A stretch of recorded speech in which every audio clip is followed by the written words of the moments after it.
Om Sai Ram. Today I will be reading chapter 39 of Sai Satcharita. Chapter 39. Baba's knowledge of Sanskrit. His interpretation of a verse from Gita. Construction of the Samadhi Mandir. This chapter 39 deals with Baba's interpretation of a verse from Bhagavad Gita. As some people believe that Baba had little knowledge of Sanskrit, but by the interpretation of Nana Sahib Chandorkar's query, Hemad Pant refuted that charge in chapter number 50, and as it deals with the same subject matter, it is incorporated in this chapter. Preliminary. Blessed is Shirdi and blessed is Dwarka Mai, where Sri Sai lived and moved until he took Mahasamadhi. Blessed are the people of Shirdi, whom he obliged and for whom he lived there. Shirdi was a small village first, but it attained importance on account of his contact and became a tirth or holy place of pilgrimage. Equally blessed are the women folk of Shirdi. Blessed is their whole and undivided faith in him. They sang the glories of Baba while bathing, grinding, pounding corn and doing other household work. Baba's interpretation. Nobody believed that Baba knew Sanskrit. One day he surprised all by giving an interpretation of a verse from the Gita to Nana Sahib Chandorkar. A brief account about this matter was written by Mr. B.V. Dev, retired Mamlatdar, and published in Marathi in Sri Sai Leela magazine, volume 4, Sputa Vishaya, page 563.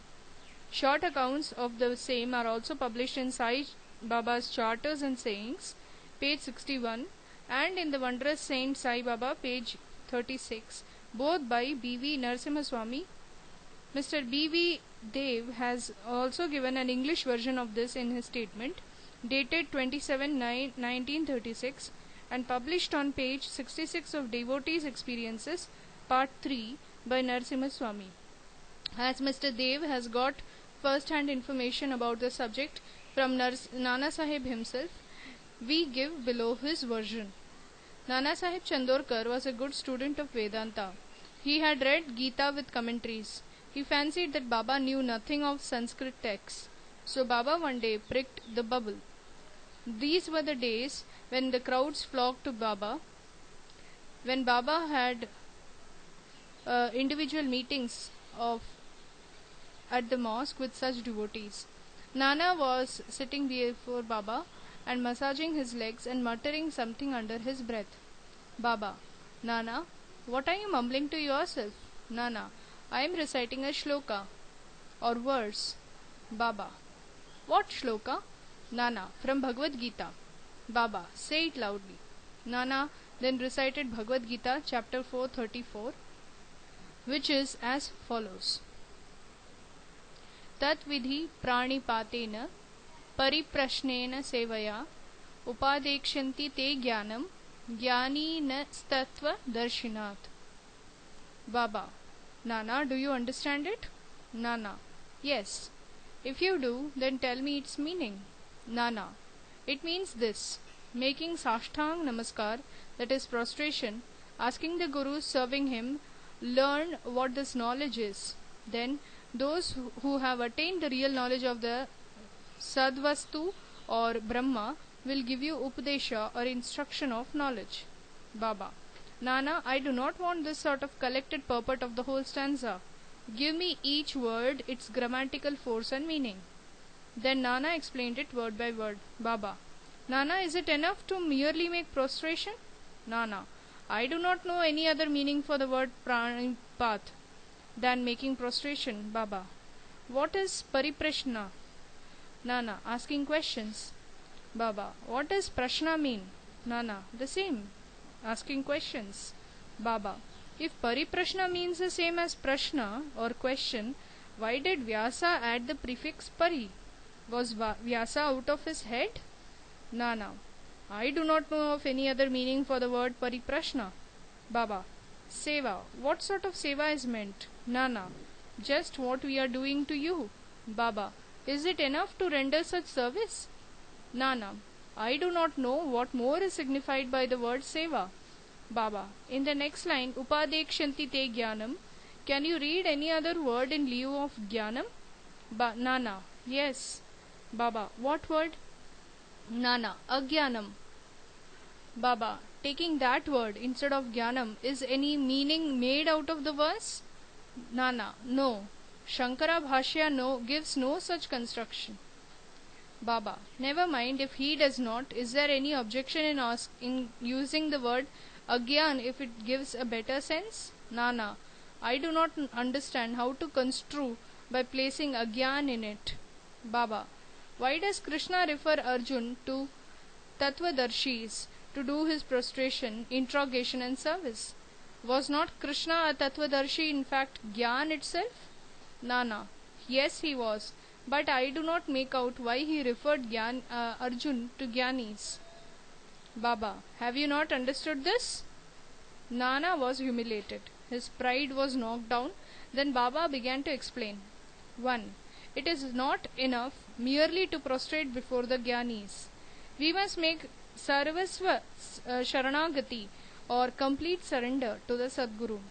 2. Mere questioning is not enough. The question must be made without any improper motive or attitude, or to trap the Guru and catch mistakes in the answer, or out of idle curiosity. It must be earnest with a view to achieve spiritual progress or liberation. 3.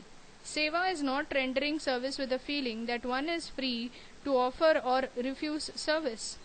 One must feel that he is not the master of the body, that the body is Guru's and exists merely to render service to him. If this is done, that the Sadguru will show you that what the knowledge referred to in the previous stanza is. Nana did not understand what is meant by saying that a Guru teaches Agyan. Baba, how is Gyan Updesh, that is imparting of realization to the affected, destroying ignorance is Gyan? Of verse OV 1396 of Dhyaneshwari, commenting on Gita 18 to 66, says, removal of ignorance is, O Arjun, if dream and sleep disappear, you are yourself. It is like that. Also, OV 83 on Gita, chapter 5, 16 line says, is there anything different or independent in Gyan besides the destruction of ignorance? Expelling darkness means light.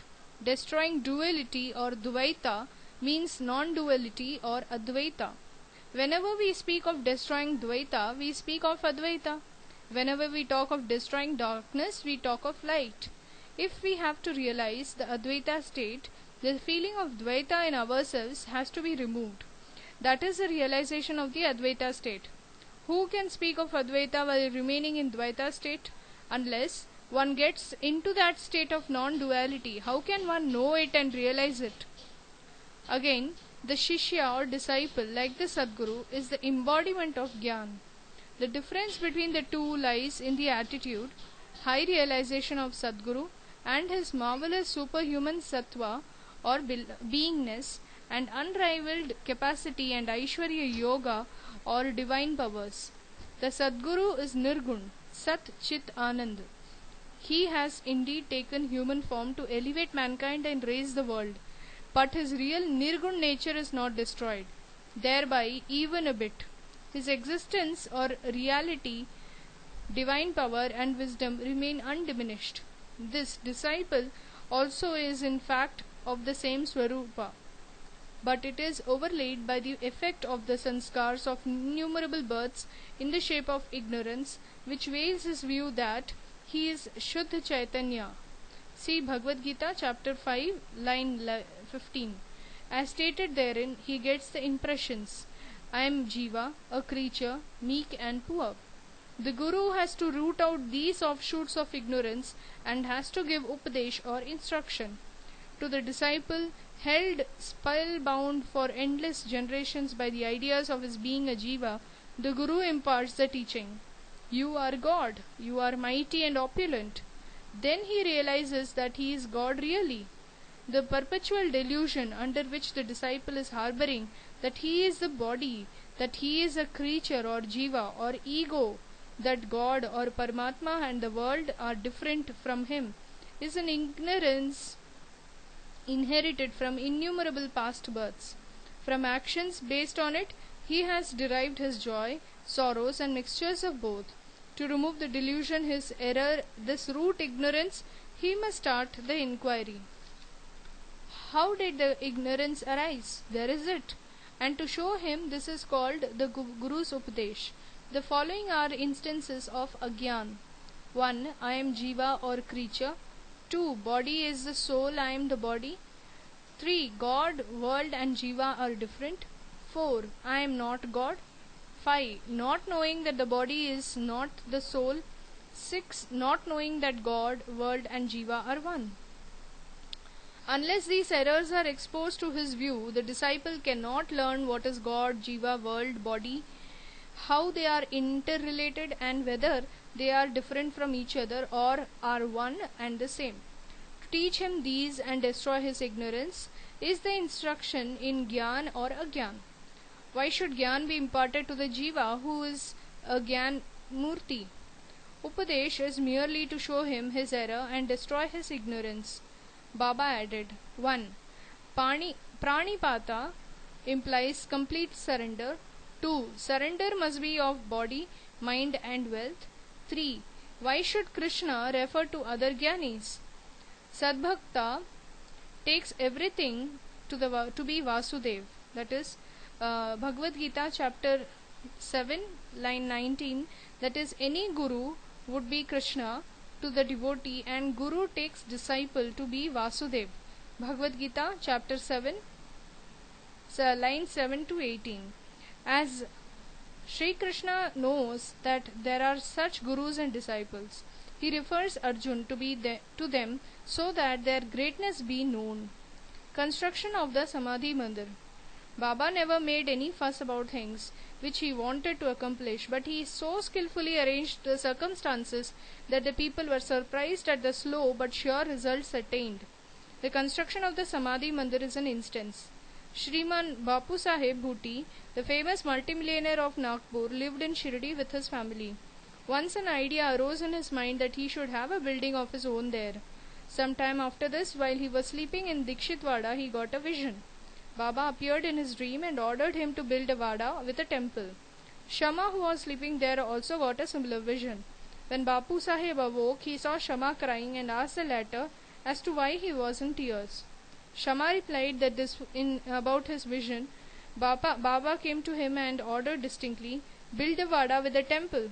I shall fulfill the desires of all." On hearing the sweet and loving words of Baba, I was overpowered with emotion. My throat was choked. My eyes were overflowing with tears and I began to cry. Bapu Saheb was surprised to see that both their visions tallied. Being a rich and capable man, he decided to build a vada there and drew up a plan with Shama or Madhav Rao. Kaka Saheb Dikshit also approved of it, and when it was placed before Baba, he also sanctioned it immediately. Then the construction work was duly started, and under the supervision of Shama, the ground floor, the cellar and the well were completed. Baba, on his way to and from Lendi, also suggested some improvements. Further work was entrusted to Bapu Saheb Jog, and when it was going on, an idea struck Bapu Saheb Bhuti's mind that there should be an open space or platform, and in the center, the image of Murlidhar or Lord Krishna with the flute be installed. He asked Shama to refer this matter to Baba and get his consent. The latter asked Baba about this, and when he was just passing by the vada, on hearing Shama, Baba gave his consent, saying, "After the temple is complete, I will come there to stay." And staring at the vada, he added, "After the vada is complete, we shall use it ourselves. We shall live, move and play there, embrace each other and be happy." Then Shama asked Baba whether this was the auspicious time to begin the foundation work of the central room of the shrine. Baba answered in the affirmative. Then Shama got a coconut broken there and started the work. In due time the work was completed and an order was also placed for making the good image of Muralidhar. But before it was ready, a new situation turned up. Baba became seriously ill. Bapu Saheb became very sad and dejected, thinking that if Baba passed away, his vada would not be consecrated by the holy touch of Baba's feet, and all his money, about 1,00,000 of rupees, would be wasted away. But the words, "Keep me in the vada," which came out of Baba's mouth just before his passing away, consoled not only Bapu Saheb but one and all. In due time, Baba's holy body was placed and preserved in the central shrine meant for Muralidhar, and Baba himself became Muralidhar. and the Vada thus became the Samadhi Mandir of Sai Baba. His wonderful Leela is unfathomable. Blessed and fortunate is Bapu Sahib Bhuti, in whose Vada lies the holy and pure body of Baba. Bow to Sri Sai, peace be to all. End of chapter 39 and 40.